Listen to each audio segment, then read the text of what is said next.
Assalamualaikum warahmatullahi wabarakatuh.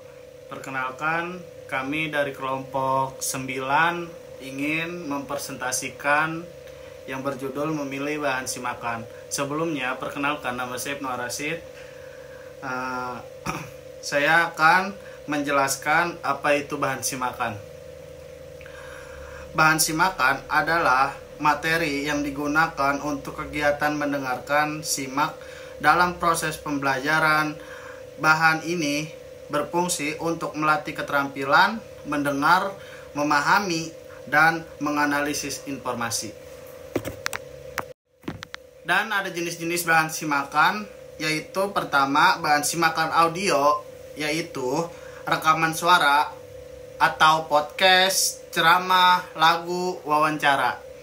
Dan kedua bahan simakan audio visual, video edukasi, film pendek atau dokumenter. Dan ketiga bahan simakan berupa narasi, yaitu cerita atau bacaan yang dibacakan. Dan ada kriteria memilih bahan simakan. 1. Relevansi materi sesuai dengan tujuan pembelajaran. Kedua, kejelasan audio, yaitu suara harus jelas dan mudah dipahami. Dan yang ketiga, kesesuaian tingkat kesulitan, yaitu disesuaikan dengan kemampuan pendengaran. Dan keempat, menarik dan kontekstual, topik relevan dengan kehidupan sehari-hari.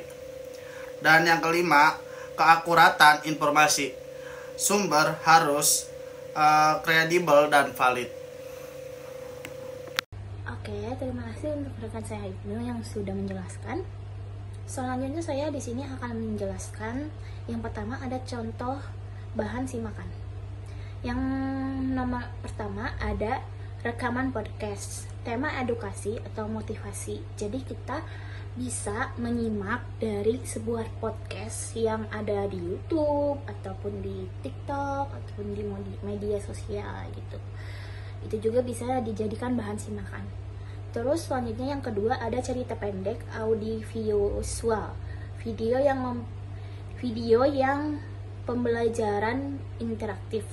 Jadi kita bisa menyimak juga dari cerita pendek audiovisual kayak mungkin cerita dongeng, mungkin seperti itu.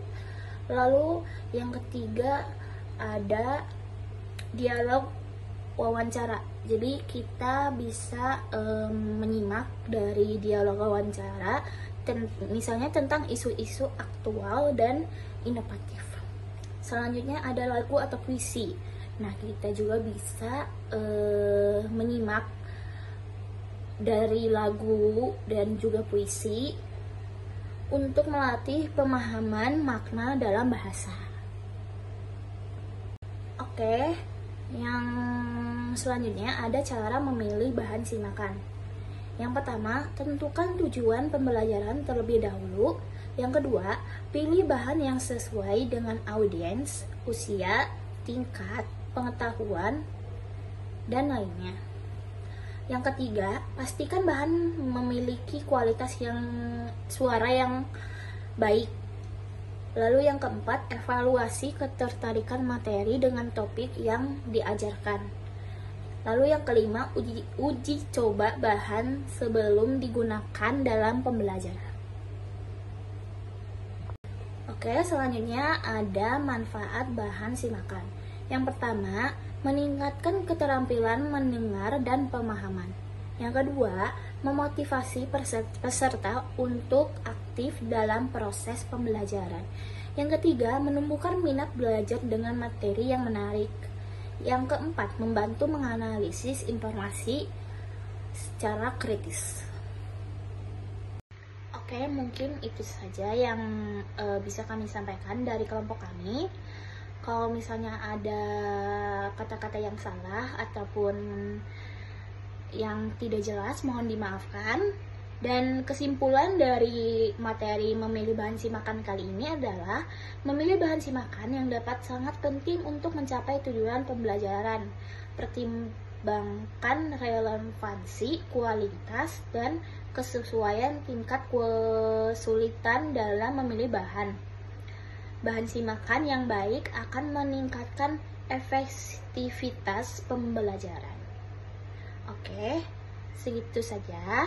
Kalau misalnya ada yang mau bertanya, kalian bisa boleh bertanya di kolom komentar yang ada di bawah ya.